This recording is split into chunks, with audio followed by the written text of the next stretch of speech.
GTA 6's devs fire back at Rockstar as they don't want to get back to the office. The employees are afraid that the crunch practices may return.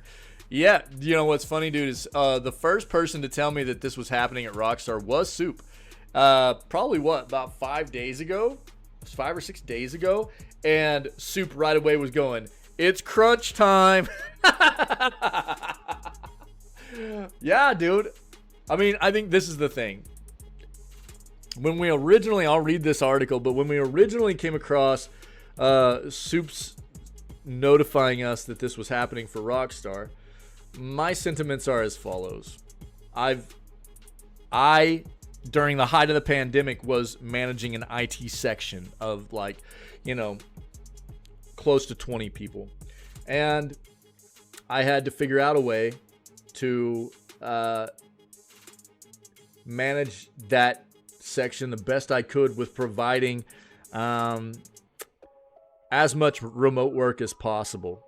And so I did just that. I was there most of the time on site because I needed to be. But I did the best I could to provide remote working capabilities. And in my experience, this is what I found. Just like with most workplaces, you've got a small percentage of people that are very good at what they do, require very little oversight, you know, anything like that. Then the meat of your employee base is pretty competent.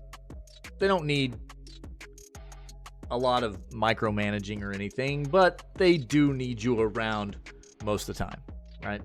And then you've got another small percentage of people at the bottom that are literally just adult children. And they need constant oversight. They need, this is the thing I'm trying to get at here is, I think when it comes to remote work, it's a great thing for morale. I think that it provides people much more flexibility in their adult schedules, especially people, you know, people usually have a lot going on in life, whether it be needing to attend appointments for anything, health, vehicles, you name it, dude, pets. It could be not having to deal with getting your small children to daycare. They could still be around the house and you can still get work done. There are a lot of great things about remote work, right? This is the other thing that I have experienced personally as somebody who has managed remote work situations. The majority of people you put in remote work don't work as efficiently or get as much production done as they would in the workplace. That's my experience. So, it's a twofold problem. I think that any workplace where the employees have a higher morale, their efficiency and productivity goes up. But there's also an issue with people having freedom of not being in a workplace where they feel like they can get away with more non-work activities. Yeah, Cash. So again, I think there are some people that are very, very good at it. Some people you can rely on day in and day out to always get their work done, to continually produce as good or even maybe better than they would have in the office, as it were. Then there's a large chunk of people that don't, you know? And so I understand both sides of this. I've seen both sides of it. And morale is a huge thing for employees, though, right? It really is. And it's really hard to narrow down the best way to navigate these kinds of situations. So I don't know.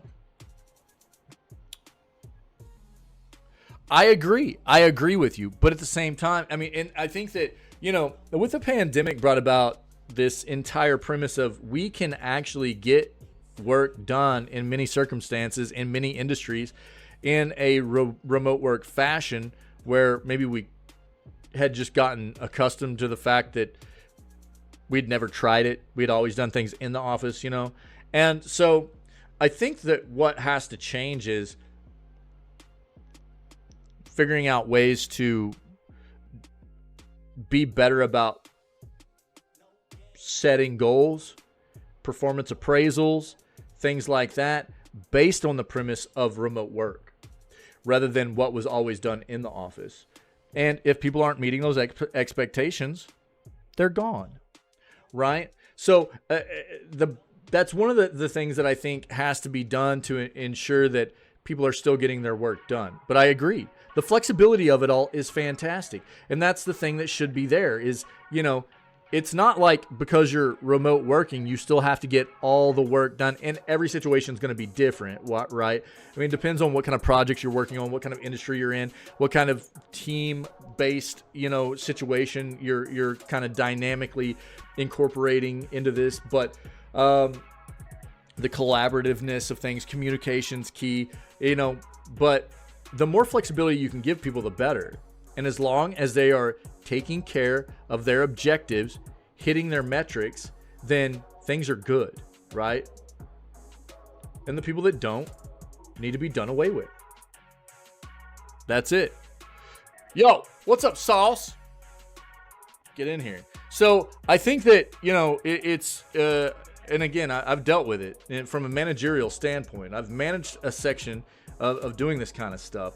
And I think that, you know, it needs to change a little bit about the way that it's addressed. I think it's good. I think that giving people flexibility and the ability to get things done in a remote work situation, if it's an actual option for people, then is good.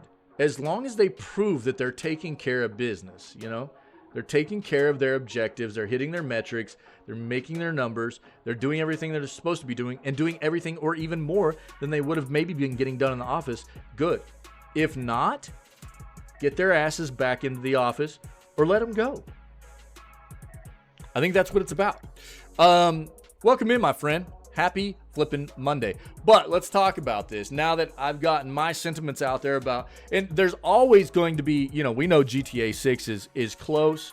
Rockstar, we've talked about this before. Rockstar is like, everybody get your asses back into work. And I joked about it before with Soup, but it was like, you know, make sure that whenever you get back into the office, you've got your sleeping bag, you've got your hot plate. You know, don't forget your pillow, because it does almost feel like they're going, yo, get ready for the crunch. Yeah, because we know you don't need family. You have Rockstar. Yeah. I mean, it does kind of feel like that, right? It does kind of feel like they're going, yo, we've got a big release coming, so you guys just get prepared to be here and stay here, you know? I mean, I hope that's not the case. But look, we wouldn't be talking about this if we hadn't seen so many other companies throughout the history of video game development result to crunch culture to get games finished on time, right? Which is not taking care of your employees, dude. It's really, really bad. So GTA is such a huge franchise. Yeah, Sauce, it is. Now we got Soup and Sauce on the GTA Copium, dude. Let's go. Start your crunch engines. Yeah. So employees are afraid the crunch practices may return. So last week, we reported that Rockstar wanted the developers working on the upcoming GTA 6 back in the office as the studio was nearing the final stages of the game's development. The company stated that this step would help prevent the leaks Rockstar had been facing. Starting in April, employees should return to the office for a 5-day work week to finish the game. As expected, not everyone is happy with Rockstar's decision. The Independent Workers Union of Great Britain and several of its members who work for Rockstar have strongly criticized the decision. They argue the decision to end remote working for most employees on April 15th is just the latest broken promise, could result in the re-emergence of unhealthy working conditions at the company. Yeah. Quote, working from home has been a lifeline for many of us at Rockstar, allowing us to balance care responsibilities, manage disabilities, and relocate as we need. Now, Rockstar is snatching away that lifeline without a second thought for the workers who will be impacted most, shared one anonymous employee. We all know how the game development processes are hard for the mental state of employees, as the crunch practices might become a common thing, especially when the game is close to being released. Yeah. Some employees have mentioned the late hours they'll have to spend at working due to calls with global teams, the uncertainty of not being able to see their families for extended periods, and health concerns that prevent some workers from working in the office. Quote, after so many broken promises, we now fear management may even be paving the way for a return to toxic crunch practices. Senior leadership need to rethink their reckless decision-making and engage with their staff to find an arrangement that works for everyone, added another developer. A few others have shared that the studio hasn't talked to them about this decision, which is disappointing, making it look like the only thing the leadership is concerned about is the game, but not the developers who are putting all their efforts and soul into making it.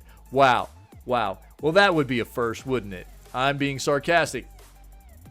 Quote, workers across the industry are done with letting executives make reckless and harmful decisions, and the Rockstar workers are showing us the start of what's to come if they're continually ignored. There's no better time than now to join our union and push for this to be the healthy and sustainable games industry we know it can be, stated IWGB Games Workers Chair Austin Kelmore. Yeah.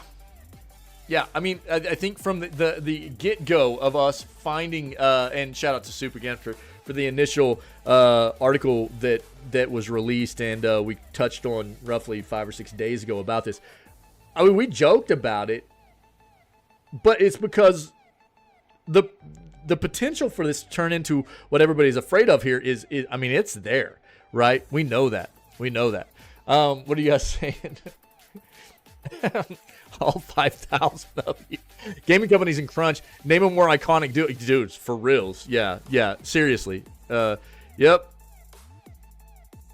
What's at home? Sleeping in the office, under the desk. That's right. Yeah. You're just gonna, especially in the winter, dude. You just kind of, you just sleep right next to that desktop, pumping out all that heat, baby. That's just winning from the company standpoint, right?